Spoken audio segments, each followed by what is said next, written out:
Hey everyone, and welcome. Today we're going to take a little journey back, way back, to one of the very first ways we all learned how to make sense of the world, and that's by measuring it. We are talking all about length and how we as a species went from just kind of guessing at things to knowing with some pretty incredible precision. So yeah, let's just dive right in. Think about it for a second. How tall are you? How wide is the screen you're looking at? How far is it to your kitchen? We ask ourselves these kinds of questions all the time, a lot of the time without even realizing that's what we're doing. And for a lot of us, this is probably where it all began, right? The school health checkup.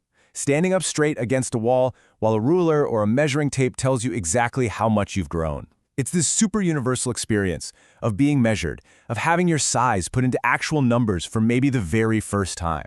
But here's the thing, before we can measure anything, we first need to agree on what we're even talking about. We need a common language, because in our everyday lives, we use a surprising number of different words to describe the exact same thing, size. Just think about it for a sec. We say a person is tall, but a rope is long. A river is deep, and a table is wide. All of these words, they're describing a pretty similar concept, just in different situations. They feel totally natural to us, but as we're about to see, they aren't very precise. So, here's the really crucial point. All of those different words, tall, wide, deep, long, they are all just different ways of talking about one single fundamental concept, length. Length is just that simple but powerful idea of the distance from one end of a thing to the other. That's it. Okay, so we've all agreed that what we're measuring is length. Great, but that brings up a huge new problem. If I tell you my desk is 5 hands long, well, are my hands the same size as your hands? Probably not. We need a system that everyone can actually agree on. And this image right here just illustrates that starting point perfectly. You really can measure with anything you want, a piece of rope, your own footsteps, a random stick you find on the ground. And you know what? It works perfectly fine for you. But what happens when you need to tell someone else that measurement? My rope might be shorter than your rope. My stride is probably longer than yours. See, without a shared tool, we just don't have a shared understanding. And that's really the difference between a functioning society and, well, chaos.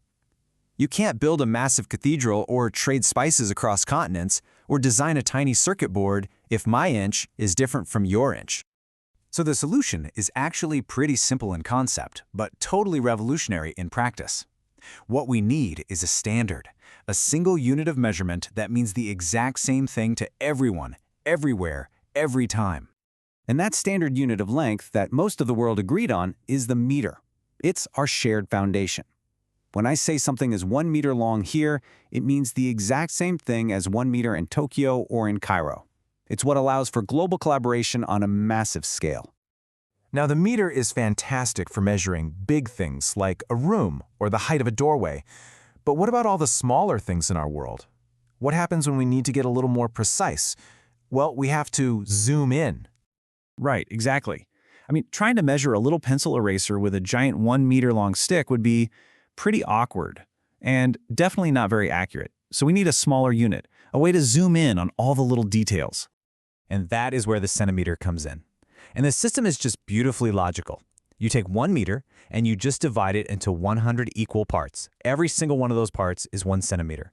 It's simple, it's elegant, and it is incredibly useful. So when you look at any ruler or measuring tape, you're seeing this exact principle in action. Each one of those little marks represents a set distance.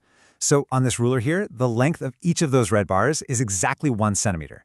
It's a tiny unit, for sure, but it's the absolute building block of precision. Now, what's really cool about this is how these units all work together. So you have 2 students, Shamu and Ramu, and they measure the same height. One says it's 1 meter and 20 centimeters, the other one says it's 120 centimeters. So who's right? The answer is they both are. It's just 2 different ways of saying the exact same thing, and that really shows you the flexibility of the whole system. Okay, so now we have our standard units, the meter and the centimeter. With these tools in hand, we can do a lot more than just measure in a straight line. We can start to describe the world around us in much more complex ways. For instance, now we can measure the perimeter. That's really just a fancy word for the total length of the boundary around something. So if you were to walk all the way around the edge of a garden, the total distance you walked, that would be its perimeter. And figuring it out is actually super straightforward. You just start at one corner, measure the length of each side of a shape, and then you just add all those lengths together. It's a simple process of addition that gives us really powerful information about the size of a space. And that's really the whole journey, isn't it? We started with these kind of vague words like long and tall. Then we saw why we absolutely needed a standard, the meter. We zoomed in with the centimeter to get more precise, and now we're using those basic building blocks to describe more complex ideas like perimeter. We've literally built a whole language to describe space. So, I'll leave you with this final thought. Just imagine, for a second, a world without the meter, without any shared standard of length. The skyscrapers we build, the medicines we design molecule by molecule, the global economy that connects every single one of us. None of it would be possible. It just goes to show you that sometimes the most powerful ideas are the simplest agreements we all decide to make. Thanks so much for joining me.